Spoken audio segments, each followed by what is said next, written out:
The basement. The basement. No! The basement. Oh, the basement. Final on that. The basement. Oh boy. No! Oh boy. Am I dead? The basement. But nobody ever says that. The basement. The basement. Wait. The basement. Alright, welcome everyone. I'm Stan, I'm Guy. and we're The Basement, and we're doing a Wrestling Roundtable Extras, because a lot has happened in the wrestling world, and we just really wanted to discuss it, even though in like 1 week's time we'll be doing another. It's alright. Hopefully by that one, well, we already have some of the SummerSlam. We're not going to talk a whole lot about SummerSlam.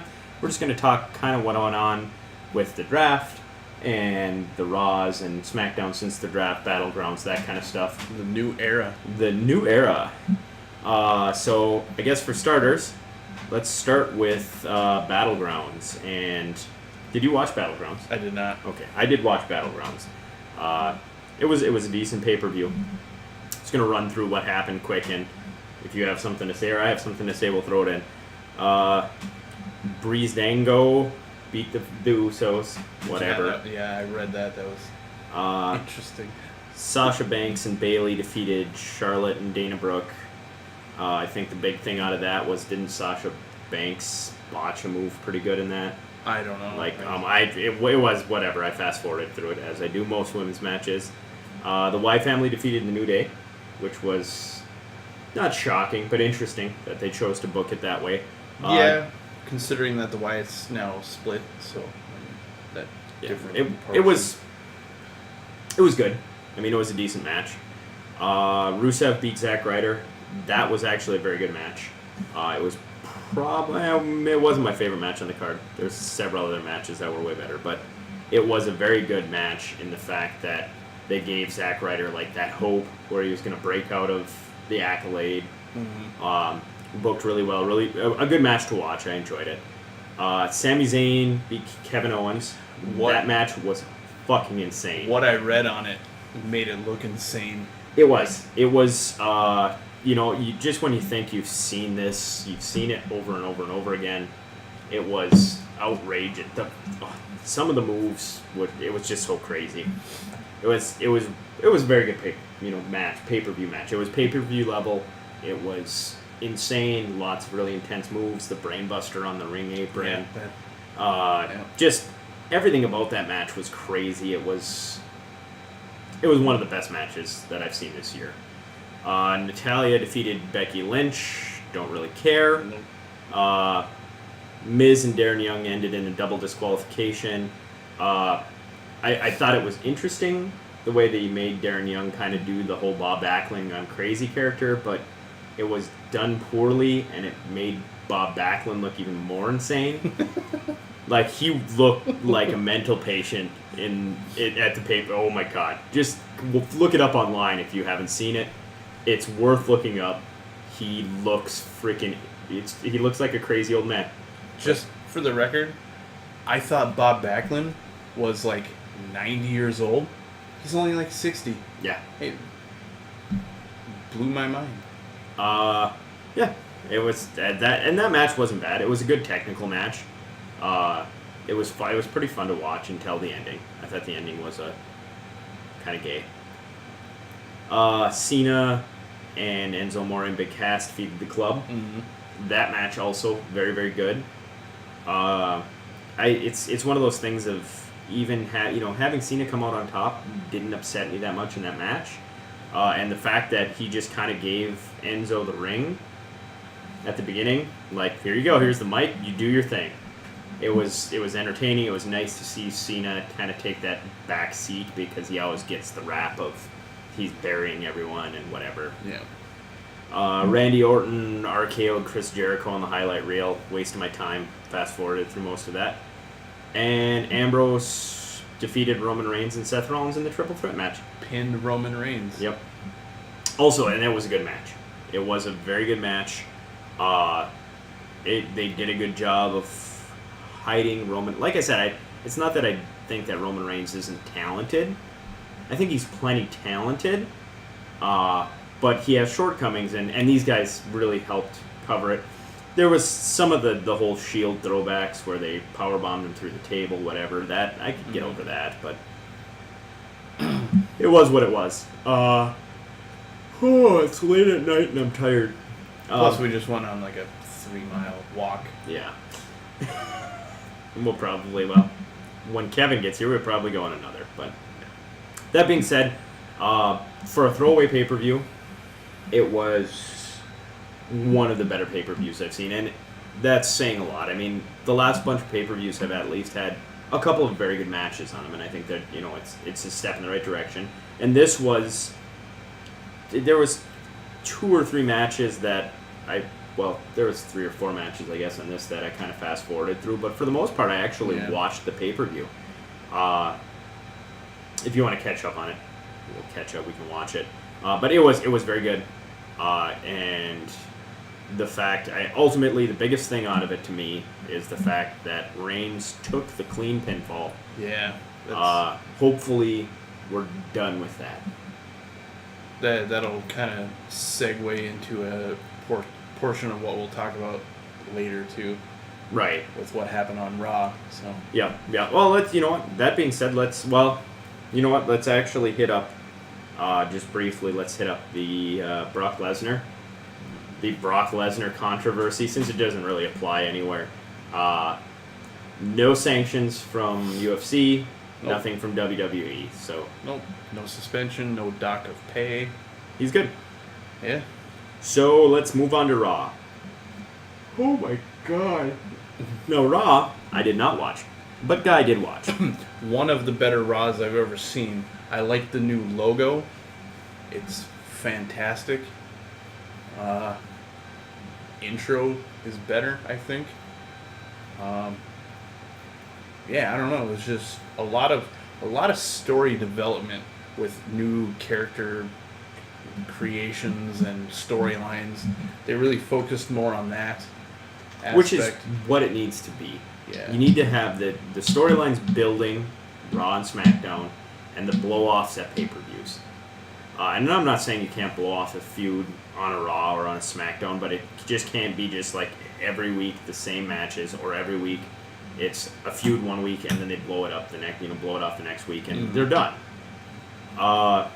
So I'm just looking at a list of what went on, and I'll let Guy kind of discuss it, and I'll throw in my 2 cents. So there was, basically they've established a new title, the Universal Championship, which I don't think is a great name, but it's not a horrible name. No, if they're going to use a Universal Championship, that should be the one above everything. Right, like we said, when you have a Raw champ and everybody's SmackDown going champ. for it. But whatever. It's not. I'm not opposed to it. They could have picked a way worse name. That's true. And I can understand. I'm sure there's a million other people online talking about it. You can't call it the Raw Championship. Seth Rollins wins it and then gets transferred to SmackDown. What do you do? He's got the Raw Championship on SmackDown. It makes sense. So that being said, they established 2 Fatal 4-Way matches to decide who will wrestle Seth Rollins at SummerSlam. So the first was Finn Balor, Rusev, Kevin Owens, and Cesaro. That's a lot of young guys. A lot of very talented guys who deserve to be in that spotlight. How was the match, I guess? That match was really good. There were points in time where I'm like, kind of standing out of my seat, like 1, 2, and counting along. I never do that. I never do that on a Raw or a SmackDown or anything. But it's very, very seldom at a pay-per-view do I get that into it. Yep. So, but it's one of those things when you have someone like Finn Balor in there, and then you get me, kind of marking out and just being like, oh, Finn Balor, and he won.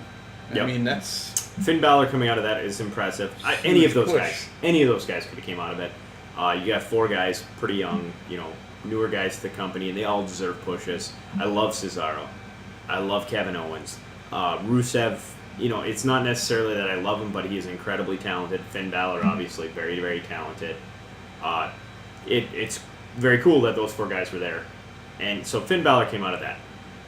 Then there was the second Fatal 4-Way, which was weird because it was older stars and Sami Zayn. It's Roman Reigns, Jericho, Sami Zayn, and Sheamus. Now that being said, you got Roman Reigns, who I dislike. Jericho, who I love Jericho. I'm kind of getting tired of Jericho in a way. Sami Zayn, who I've never been big on, and Sheamus, who I've also never been big on. Yeah, I'm getting tons of hate, I know. Everybody out there is just like, fuck you, Stanley. I'm not saying he's not talented. He's incredibly talented. It's just, I just don't get behind him. But that being said, how was that? I thought Sami Zayn was going to come out on top. That was my first thought because it's, you're throwing Sami Zayn in with the older people. And then my second thought was, oh God, they're going to have Roman Reigns win and push him more on us. And it just went dark from there. And I was like, oh my God, this is going to happen again. It's going to happen. And then Roman Reigns won. I think a notable thing here is Roman Reigns pinned Jericho, right? Did he? I think he did. I think he pinned Jericho, which is the right choice. Because you don't want him pinning Sheamus or Sami Zayn because those guys are both future of your brand. Jericho has got, till next year, really, he'll probably be around. So I think it was a good choice. There were times where I thought Sami Zayn was going to win. And I liked in the very beginning when Sheamus and Jericho went right after Roman Reigns. Just straight up went right after him, and Sami Zayn was just standing back like, okay. And then he jumped in and started beating on Roman Reigns too, and they just kind of threw him off to the side. So he could rest. Yeah, rest, catch his breath like he always does. One thing I will say about Roman Reigns, he's starting to get more moves. Yeah. He's doing that razor's edge into the pop-up power bomb. That's pretty good. I mean, it's still he's getting better in the ring. Yeah. And that's, I think, my thing is it's not love him or hate him, and love any wrestler or hate any wrestler. It's about how they are as performers. And I think that's Roman Reigns needs to get his stride, and that's he was put on the main card way too quick in my opinion. But it is what it is. So we had Roman Reigns come out of that one, which means when he won, I immediately was like, oh, this is going to happen again. It's going to be Reigns versus Rollins again. Same old thing. Shit. Which is understandable. Yep. Had I been watching, I probably would have been in the exact same spot. Yep. And my wife knew. My wife knew what happened because I record it and I watch it later. And she knew what happened because she saw it on Facebook. And she wouldn't tell me, and I was just like, fuck me, it's going to happen. I know it. Finn Balor's going to get buried, and Reigns is going to get pushed down our throat again. So, we had Finn Balor and Roman Reigns, winner going to SummerSlam to face Seth Rollins. How was that match? That was a pretty good match. Not a lot of resting. It was really good. What added to it was the fact that Reigns, cut his lip in the corner. So it was a little bit bloody. And then Finn Balor had some, I think, rope marks on his side. So it added, that whole we're in a battle kind of feel. And both men are tattered and torn and broken. It was pretty good. Reigns hit him with a lot of stuff, and he kept kicking out. And Roman was just like, what do I got to do to beat him, to put him down? And he went for a spear, and Finn Balor sling bladed him from it. Fantastic. Then he kicked him into the turnbuckle to set him up for the coup de grace, which he actually coup de grace him in the back of the head right before that, too. But yes, and the winner, Finn Balor. Finn Balor, thank God. Which shows me that they're very willing to push this young talent. Yeah. I mean, you're going into one of your big 4 pay-per-views, and you have Finn Balor in one of the main events, which is amazing. Mm-hmm. But we'll discuss that more on our actual roundtable in about a week. Props to Roman Reigns for actually, taking these pinfalls to put people over. Yeah. But the crappy thing, the thing that killed it at the end of Raw for me was when Roman Reigns was walking away from the ring and Tom Phillips or one of the announcer people did an ringside interview with him. Byron Saxon? I don't know, someone irrelevant did a ringside interview with Roman Reigns and asked him. He's like, "Oh, you lost again. How does it feel?" And they didn't do the right thing with his character development. He was like, "I hope Finn Balor beats Seth Rollins because I want another shot at him. I really respect that man." Just make him a fucking heel already. Yeah, it just killed it. Yeah, getting old. Getting very old. If you get booed going to the ring and you're a face, turn heel. There's no louder cue than that. Like, When you have to when you have to have your sound guy turn down the net mics, so that you can't hear the crowd booing, that's a problem. mm-hmm. But it is what it is. I'm very happy they put over a young guy. Yeah, I mean, Roman Reigns is a young guy, and I'm not saying that he's not necessarily deserving. I just think he needs a little bit of time to season. Yeah, I think Finn Balor versus Seth Rollins will be good. It'll be a good feud. Wait. Let's not get too much into that. We need material Yeah, next week. Okay? We do. We can dig into that all day long. Hopefully next week. Once again, as you guys can see by the fact the camera is pointed slightly this way, it's just me and Guy again. No Yoda. Yoda, if you're out there watching these things, next week I'll shoot you a text. Come back. Come back. We need your voice of reason in women's wrestling. Mm-hmm. Well, because Bailey's back, kind of. Well, she was there Yeah. for Battleground. I guess we kind of breezed over the fact that Bailey was there. Yeah, she showed up at Battleground. Yeah, so we need you here for that. Also on Raw. I got a whole bunch Okay. of stuff. I'm going right through. I've just brought up the Raw card, and I mean I'm not going in order. I realize that, but all right. So you had Sasha Banks and Charlotte. I fast forwarded through it Okay, because I would have it's done the same thing. women's wrestling. I really don't give a shit about it. Here's the thing: is it's not because it's women's wrestling. It's because the way women's wrestling is done right now in the WWE. It's not entertaining to me. Yeah. When we get to SmackDown, when we discuss the women's match on there, I'll definitely let you know what I feel about it. But yes, that it's not about the fact that it's women's wrestling. It's right now women's wrestling in WWE is not entertaining. From what I see, the women's division on Raw is light years better than the women's division on SmackDown right now. But, so I fast forwarded through that match because I really didn't give a shit. And I saw that Sasha Banks won. And I was like, oh, she won. And I kind of rewound it a little bit to watch the very, very end of the match. And it was fun because Charlotte was in the corner and she was saying, "You're never, ever going to beat me. Ever." And then Sasha Banks hit her with the bank statement, rolled her into the whatever submission move that is, Yep. and she tapped out. And Sasha Banks won the women's championship on Raw. On Raw, the new era. No one ever wins championships on Raw or SmackDown. Ever. Very rarely. And I don't know, it was cool to see because then the crowd got into it and they chanted the "You deserve it," Yeah. which, I mean, that's always good to see. All right. The next thing that I see here is it just discusses the changes that you kind of mentioned. You know, new paint.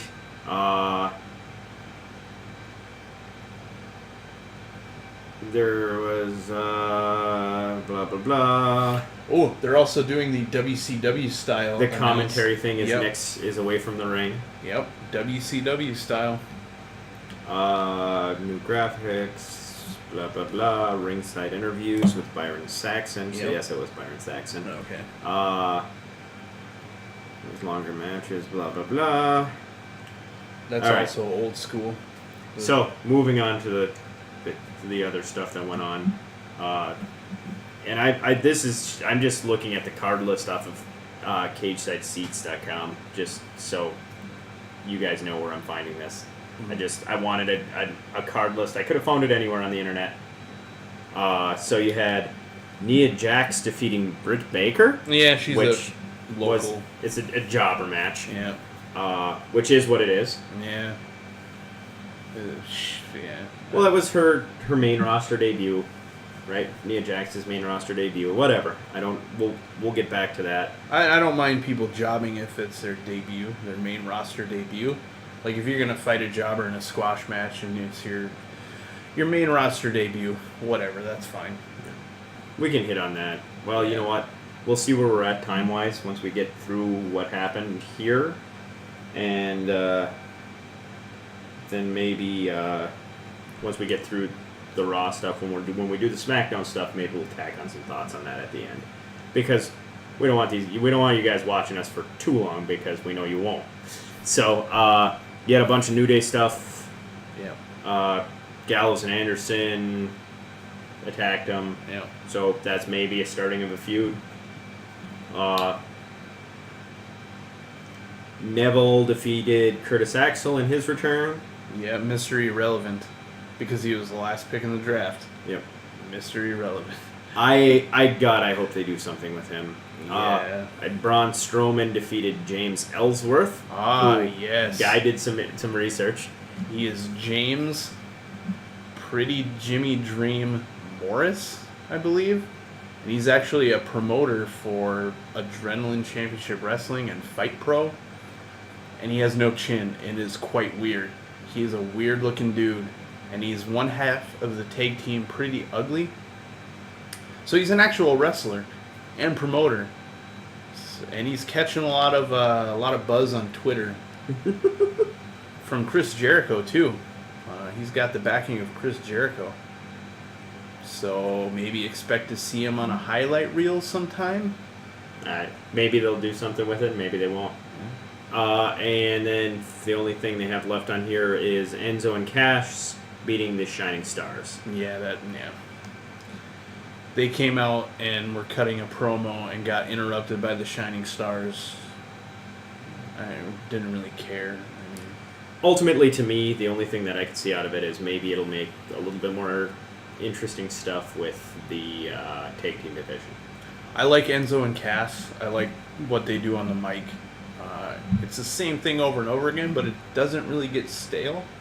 They keep it original. Like, I can get over the intro and the outro for it. Yeah. The stuff in the middle is what keeps it interesting. Yeah. But, however, their matches are almost the exact same. Where I like watching Enzo because he sells. Yes. He sells. I mean, there's a lot of guys now on the roster that sell incredibly well, and he's one of them. And sells amazing. Enzo is good. Big Cass, though, he does his splash. He does his whatever slam that he does, and then he does his Empire Elbow and his big boot. And that's all he does. Yeah. And it's kind of, that gets stale. But whatever. They have good chemistry. I mean... Yeah, it's fun to watch. Yeah. So that being said, if you liked what we had to say so far, comment, subscribe to the channel. We're always coming out with new stuff like this. This is an extra. Yeah. And you can click on, I don't know if Mark is going to edit in the link, but I want him to put a link down here to part 2 of this video where we're going to discuss SmackDown and some other things in the wrestling world. So thanks for watching, and we'll see you the next time.